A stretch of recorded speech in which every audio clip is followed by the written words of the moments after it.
네, 안녕하세요, 네, 스님. 저는 53세 혼자 사는 여성입니다. 2주 전에 로맨스 스캠이라는 신종 사기를 당해 1억이라는 사채빚을 지게 되었습니다. 집을 담보로 사채빚을 썼는데 이자만 한 달에 160만 원입니다. 제가 지금 몸도 별로 안 좋고 쉬고 있는 상태인데 그 돈을 어떻게 갚아야 할지 막막하기만 합니다. 어리석은 저에게 너무나 화가 나고 절망스럽기만 합니다. 그리고 저희 형제 중에 잘 사는 동생 두 명이 있는데요. 재산 상속 문제로 다툼을 하고 나서 연락을 안 한 지 3년이 좀 넘었습니다. 그래도 그 형제에게 도움의 손길을 한번 청해볼까 하는데요. 그게 과연 현명한 방법일까요? 궁금합니다. 형제한테 얘기하면 돈도 못 얻고 욕만 하도 먹을 거예요. 별로 도움이 안 될 것 같은데, 그거는. 근데 제가 볼 때는 별일 아닌 것 같은데요. 뭐, 결혼하면 하나 했다가 뭐 안 된 건데, 뭐 그 정도 학습비를 내야 안 될까? 학습비라고 생각하세요. 내가 결혼 안 하고 살지만은 마음속에는 결혼하고 싶은 욕구가 있었구나. 그것이 이렇게 순간적으로 나를 눈을 어둡게 만들었구나. 앞으로는 무조건 겁내는 게 아니라 그러니까 자기의 보이지 않는 욕구가 또 더 큰 눈을 멀게 할 수도 있기 때문에 이런 걸 깨우친 것은 뭐 1억 정도 낼만 해요. 수업료. 뭐 그렇게 비싼 거 아니에요. 뭐 주식회가 근데 날린 스님, 사람도 요즘 있고 코인회가 날린 사람도 있고 부동산회가 날린 사람도 있는 거나 이건 마찬가지예요. 근데 스님, 저는 지금 제가 한 거의 25년 직장 생활을 해서 처음으로 제 집을 가졌거든요. 네, 근데 이게 시가로 한 1억 4천 정도 되는 원룸 소형 아파트입니다. 네, 근데 거기에서 1억이라는 사채빚을 지다 보니까, 어, 저는 그냥 만약에 집이 안 나갈 경우에 경매 처분을 한다고 하더라고요. 네, 그러면 저는 지금 길거리로 나앉을 수밖에 없거든요. 네. 직장은 그, 있습니까? 현재 직장 없습니다. 뭐 길거리 나오면 뭐 원룸 하나 한 20만 원, 25만 원 조금 싼 데 구할 수 있으면서 뭐 아르바이트 해가지고 당분간 살면 되죠 뭐. 전쟁 나가지고 부모 죽고 자식 죽고 혼자 남았어도 사는데 그 살려고 마음먹으면 뭐 때문에 못 살겠어요.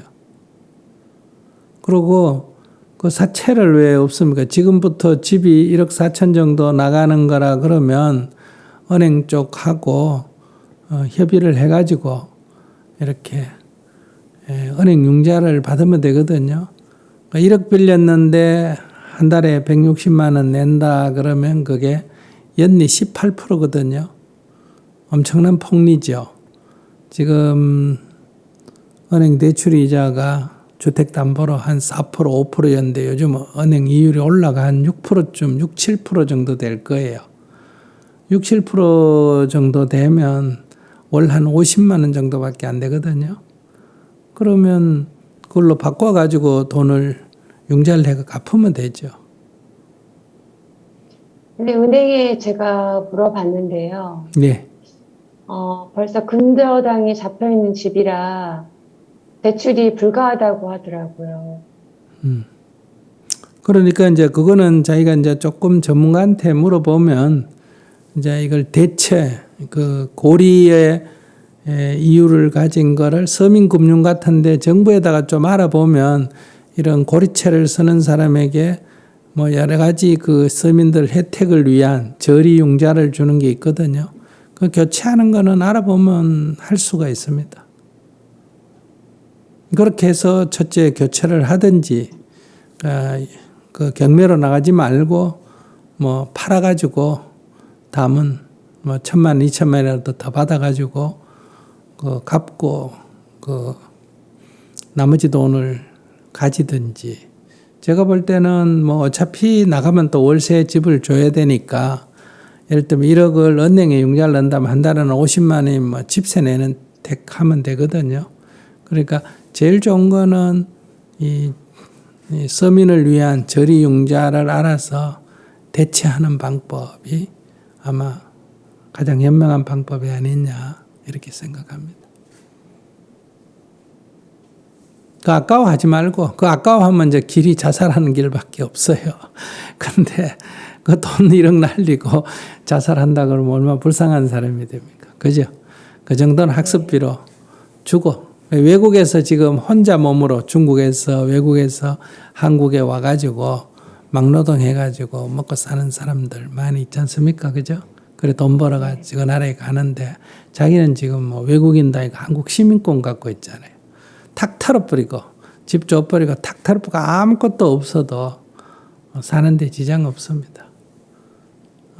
그 자꾸 지나간 걸 붙들고 바보같이 이렇게 자기를 학대하는 거는 이제 앞으로 과거의 실수가 앞으로 계속되는 어리석은 길로 간다. 그래서 학습비다 이렇게 생각하세요. 그리고 고발을 하고 그 사기는 고발을 하고 그래서 뭐 돈을 찾을 수 있는지 없는지는 모르지만 고발을 해서 그건 경찰이 해결하도록 하고 이 고리채는 신속하게 알아서 이렇게 제가 뭐 이름은 잘 모르요. 저는 경제에 대해서 잘 모르니까. 그러나 제가 들어보면 이런 고리채를 쓰는 서민을 위해서 뭐 이런 무슨 금융? 해살금융인가 햇볕금융인가 뭐 그런 게 있어서 교체하는 그런 프로그램이 있을 겁니다. 알아보고 교체를 신속하게 하는 게 좋을 것 같네요. 한 3분의 1 정도는 그러니까 160만 낸다 하면 한 50만 원 이상은 그게 고리채에 속하니까 그렇게 한번 알아서 대응을 해보세요. 걱정하지 말고 알겠습니다. 걱정한다고 이 문제가 해결이 되지 않고 이미 지나가 버린 일이잖아요. 그러니까 다른 사람이 이런 피해를 내가 돈을 못 찾아도 다른 사람이 이런 피해를 입지 않도록 하기 위해서는 첫째 고발을 해서 진술을 좀 창피스럽다도 진술을 해서 자세히 해서 그 범인이 잡히도록 할 것. 잡았는데 뭐 돈이 없어가지고 뭐 되돌려 받을 수 없다면 그건 어쩔 수가 없어요. 없는 데는 방법이 없거든요. 그다음에 두 번째 고리채는 이제 조금 저리 융자를 받아서 교체를 하는 방법. 그것도 안 되면 그건 될 겁니다. 그건 자기가 이제 한두 개 알아봐서 그러지. 근데 안 되면 그냥 집을 버리고도 새 출발해서 처음부터 다시 생활해도 사는데 큰 문제가 없어요. 그래도 우리 스님 원금을 3년 안에 갚기로 했거든요.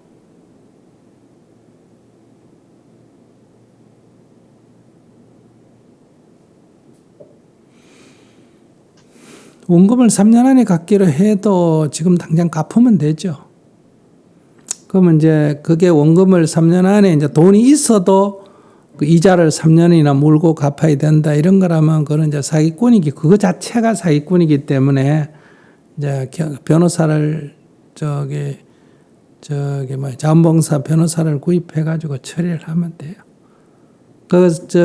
앞에 친 사기하고 이 돈 빌린 사기가 겹치는 사람들입니까? 아니요. 그러면 돈 빌린 거는 가서 갚으면 되는데 고리로 빌리고 그거를 돈이 있어도 못 갚도록 한다면 그것도 사기예요. 그냥 그건 돈을 찾아가 바로 갚아버리면 돼요.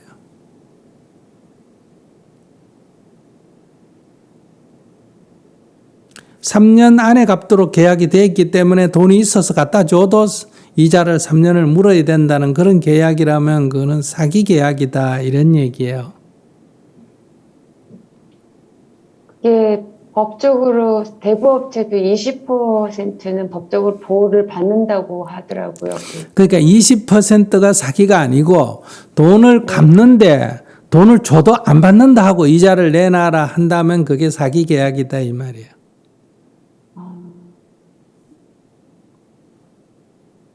근데 돈을 주는데 안 받는다고 할까요? 아니 그러니까 다른 데 가서 돈을 융자를 내가 주라고 하잖아요. 자기가 3년 계약이라서 돈을 안 네. 받는 것처럼 얘기해서 제가 말하는 거예요. 집을 담보로 돈을 빌려서 그 사채를 이렇게 교환해서 갚는 길을 찾아보라 이런 얘기예요. 네, 네. 알겠습니다.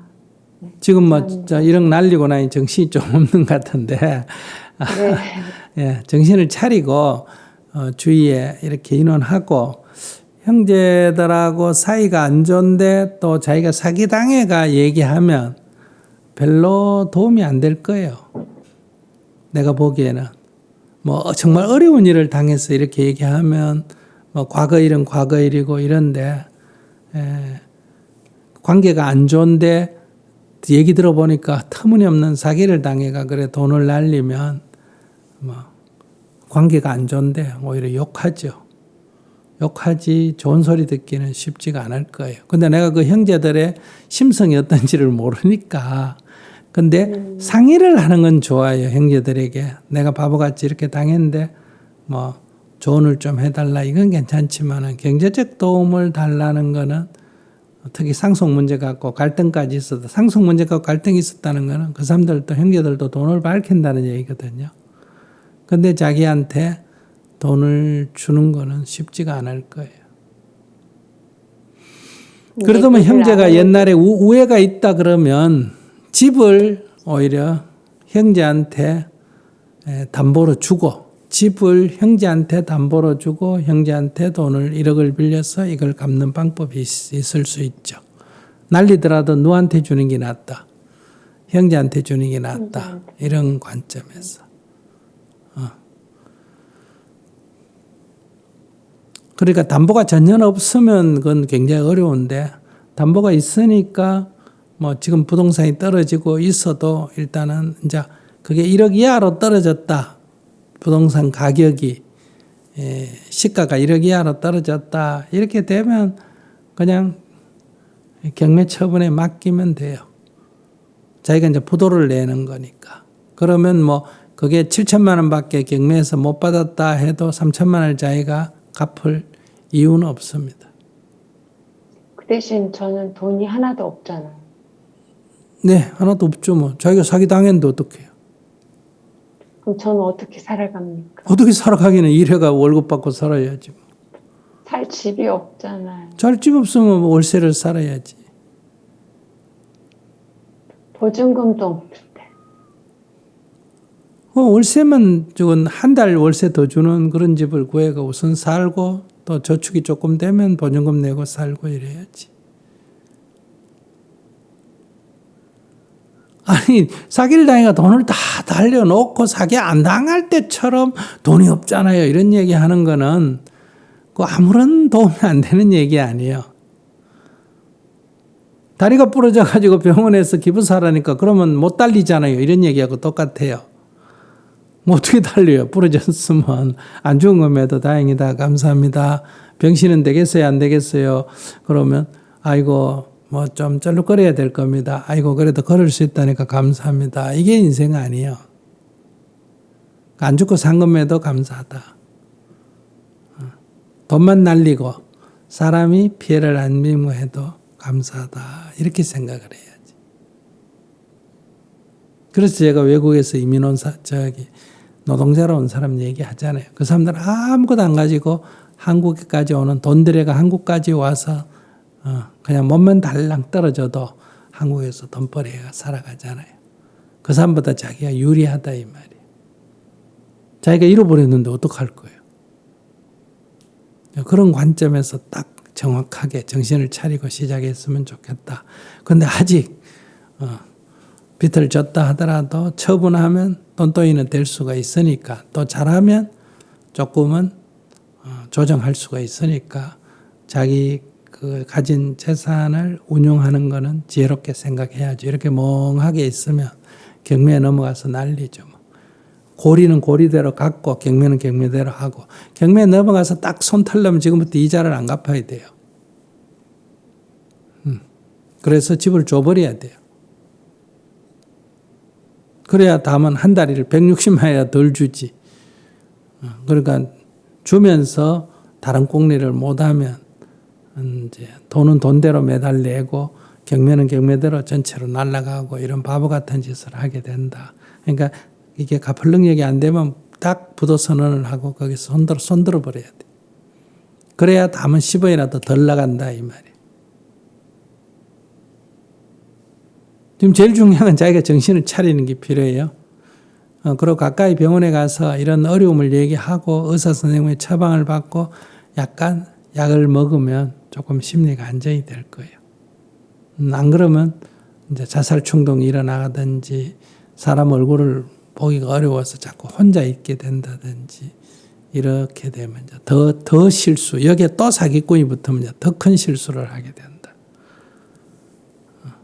그런데 그런 돈 달라는 게 아니라 그런 정신적인 어려움이 있기 때문에 형제들에게 의논해서 누나가 이렇게 해서 지금 어려움에 처했다.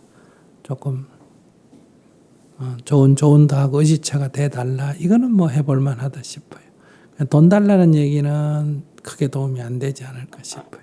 또 내가 아무리 어려워도 돈 달라는 거는 별로 성인이 돼서 형제에게 돈 달라는 거는 좋은 방식은 아니에요. 왜냐하면 대한민국에 지금 어디 가서 일해도 노가다를 해도 한 달에 200만 원 받고 벌써 살 수 있기 때문에.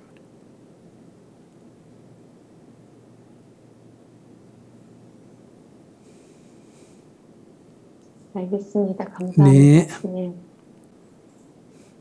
네, 안타까운 일입니다. 근데 요즘 뭐 보면 여러분들 전세 사기 당했다, 뭐 당했다, 이런 사람도 있고, 코인이나 주식 사가지고 폭락해서 지금 뭐 인력이 문제가 아니고 훨씬 더 많은 손해를 본 사람들도 있고 그러잖아요. 그래서 자살률이 높아지고 자살이 높아지고 이래요.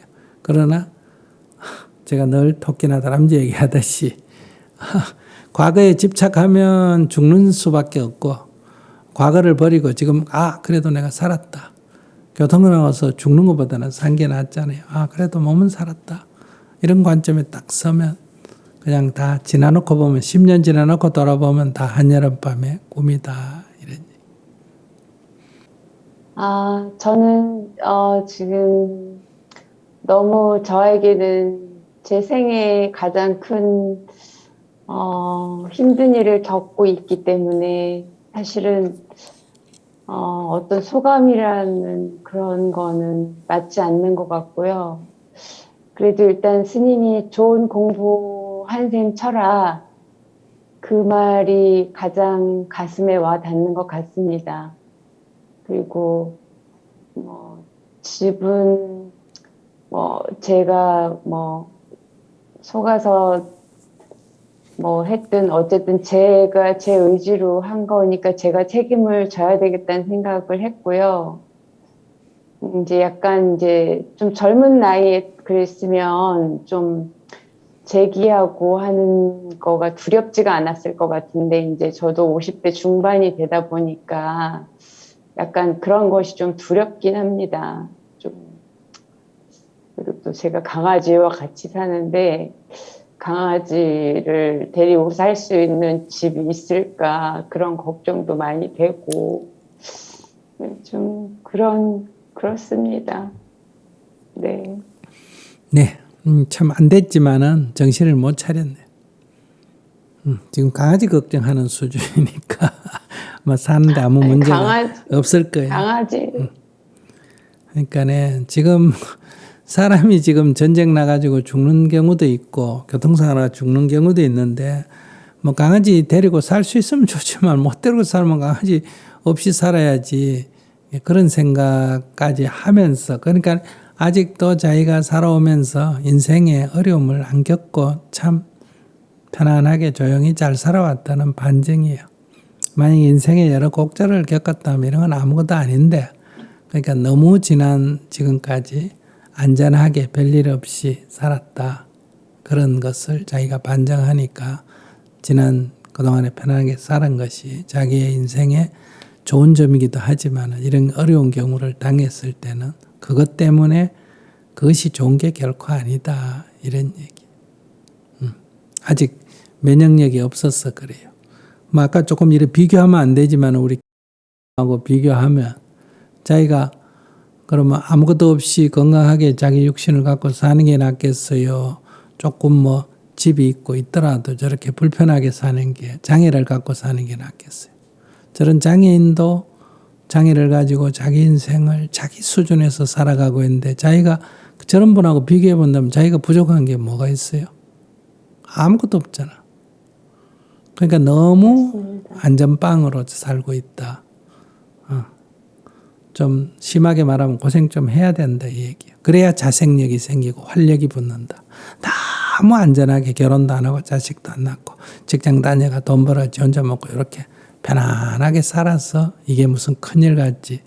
저같이 사는 인생에서 볼 때 그런 건 아무것도 아니에요.